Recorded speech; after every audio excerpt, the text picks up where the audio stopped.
Hello all. ఈరోజు నేను నితీష్ యూనివర్సిటీకి వచ్చాము. యూనివర్సిటీలో నితీష్కి ట్యూషన్ ఉంటుంది. గ్రామర్ టెస్ట్ ప్రిపరేషన్కి ట్యూషన్కి వస్తాడు. అసలు గ్రామర్ టెస్ట్ అంటే ఏంటి? 5th క్లాస్ అయిపోయిన తర్వాత గ్రామర్ టెస్ట్ ఉంటుంది. దానికోసం ప్రిపరేషన్ అనమాట. ట్యూషన్కి వస్తాడు యూనివర్సిటీలో. ఇప్పుడు నితీష్ ఇంకా 4th క్లాసే. ఎందుకు ఇంత ఎర్లీగా స్టార్ట్ చేశాను ట్యూషన్ అంటే, ఇక్కడ చాలామంది 4th క్లాస్ 5th క్లాస్ నుంచే వెళ్తారు గ్రామర్ ట్యూషన్కి. మనలాగా ట్యూషన్స్ అంటే కంటిన్యూస్గా ఏముండవు. ఇక్కడ వీక్లీ వన్స్ ఉంటుంది. అది కూడా బ్రేక్స్ ఉంటాయి, చాలా బ్రేక్స్ ఉంటాయి. ప్రతి హాలిడేస్కి స్కూల్లో హాలిడేస్ ఇస్తే ట్యూషన్కి కూడా హాలిడేస్ ఇస్తారు. మ్యాక్సిమం ఇయర్లో 25 to 30 క్లాసెస్ ఉంటాయి అంతే.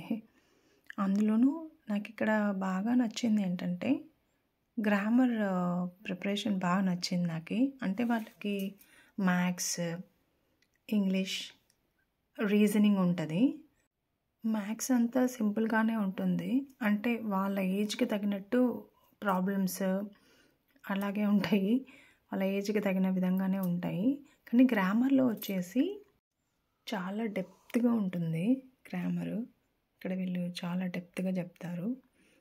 నేను ఇంటర్మీడియట్ వరకు తెలుగు మీడియంలోనే చదువుకున్నాను. నాకు గ్రామర్ అంటే టెన్స్ ఉంటుంది. Simple, present, past tense, verbs ఉంటాయి, అడ్వర్బ్స్, కంజంక్షన్స్, ఆర్టికల్స్, ఇవి ఇంతే. ఇంకా అవే తిప్పి గ్రామర్ని బట్టి చదివేవాళ్ళం. అది రియల్ లైఫ్లో ఎలా యూస్ చేయాలి అనేది కూడా చాలా వరకు తెలీదు. కొంచెంగా నేర్చుకున్నాను. కానీ ఇక్కడ గ్రామర్ వచ్చేసి చాలా డెప్త్గా ఉంటుంది. ఇక్కడ వీళ్ళకి చిన్న 1st క్లాస్లో నుంచి వీళ్ళకి బుక్స్ చదవడం బాగా అలవాటు చేపిస్తారు. బుక్స్ చదివే కొద్దీ వాళ్ళకి ఆ మీనింగ్ వస్తుంది, ఆ భావం అర్థమవుతుంది వాళ్ళకి. సో దాని మీద ఎక్కువ ఇంట్రెస్టింగ్గా ఉంటారు అన్నమాట పిల్లలు. వాళ్ళకి ఆటోమేటిక్గా అది గ్రామర్ ఆటోమేటిక్గా వాళ్ళకి అర్థమైపోతుంది. ఇంకా మ్యాథ్స్, రీజనింగ్ వచ్చేసి కామన్గా ఉంటుంది. అది వాళ్ళ ఏజ్కి తగినట్టుగానే ప్రాబ్లమ్స్ ఉంటాయి. అది అలాగే నేర్చుకుంటారు వాళ్ళు.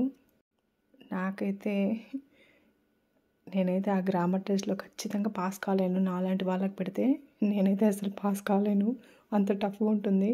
మ్యాథ్స్, రీజనింగ్ అయితే ఓకే, గ్రామర్ అయితే అసలు పాస్ కాలేను నేను. ఒకవేళ ఇండియాకి వెళ్ళినా కూడా మళ్ళీ నితీష్కి యాప్టిట్యూడ్, రీజనింగ్, గ్రామర్ ఇవన్నీ బాగా యూజ్ అవుతాయి అనేసి మేము వాడికి అది చెప్పిస్తున్నాము. బట్ ఏమో చూడాలి. అది 1 అవర్కి వీళ్ళకి 2000, 3000 అట్లా ఉంటాయన్నమాట 1 అవర్కి. ఈ యూనివర్సిటీకి దగ్గరలో ఆస్టార్, లిడిల్ అవన్నీ ఉంటాయి. గ్రాసరీ షాపింగ్ అదంతా చేసుకొని రావచ్చు. నేను షాపింగ్ కంప్లీట్ చేసుకొని వెయిట్ చేస్తున్నాను నితీష్ కోసం. అయిపోయింది, వచ్చేసాడు. ఇప్పుడు మేము బస్ ఎక్కి ఇంటికి వెళ్ళాలి. యూజువల్గా మేము బస్లో రాము, నితీష్ సైకిల్లో వస్తాడు. అదే బెస్ట్ వే అనమాట. సైకిల్లో కానీ వాకింగ్ చేస్తూ అలా వస్తాడు. అంటే మళ్ళీ బస్ స్టాప్ దగ్గరికి వెళ్ళాలి, బస్ కోసం వెయిట్ చేయాలి, ఇంకా టైం ఎక్కువ పడుతుంది, 2 hours పడుతుంది. నితీష్ రోజు ఒక టాపిక్ గురించి నాతో డిస్కస్ చేస్తాడు. అది ఏ టాపిక్ అనేది నాకు కూడా తెలియదు. ఒక రోజు కంట్రీస్ గురించి డిస్కస్ చేస్తాడు, ఒకరోజు గేమ్స్లో ఫుట్బాల్ అంటే చాలా ఇష్టం, ఫుట్బాల్ గురించి డిస్కస్ చేస్తాడు. ఇంకో రోజు యానిమల్స్, డైనోసార్స్ గురించి, ఇంకొక రోజు వచ్చేసి కార్స్ గురించి. ఈరోజు కార్స్ గురించి ఎక్స్ప్లెయిన్ చేస్తున్నాడు. ఫెరారీ, టెస్లా, సైబర్ ట్రక్ అంట. ఫెరారీ, టెస్లా గురించి విన్నాను కానీ నాకు సైబర్ ట్రక్ గురించి అస్సలు తెలియదు. ఏదైనా తిరిగి క్వశ్చన్ వేద్దామన్నా కూడా నాకు దాంట్లో గురించి ఏమీ తెలియదు. సో క్వశ్చన్ కూడా వేయలేను, సైలెంట్గా వింటూ ఉంటాను అంతే. ఇంకాసేపు వాళ్ళ గ్రాండ్ పేరెంట్స్ గురించి మాట్లాడతాడు. సో వాళ్ళ గురించి అడుగుతాడు, వాళ్ళతో బాగా ఫోన్లో మాట్లాడతాడు. సో ఎప్పుడో ఒకసారి వాళ్ళ టాపిక్ తీసుకొస్తూనే ఉంటాడు, గ్రాండ్ పేరెంట్స్ గురించి, ఇంకా వాళ్ళ ఫ్రెండ్స్ గురించి. నెక్స్ట్ వాళ్ళ క్లాస్లో ఏం జరిగింది, ఏం చేశారు, ఏం ఆడుకున్నారు, ఏం మాట్లాడుకున్నారు, క్లాస్లో ఏం నేర్చుకున్నారు, సో దాంట్లో గురించి ఎక్స్ప్లెయిన్ చేస్తాడు. అవన్నీ చెప్తూ ఉంటాడు. సో బస్లో వచ్చేటప్పుడు వెళ్ళేటప్పుడు దాని గురించి discussion. Thank you so much for watching this video. Bye.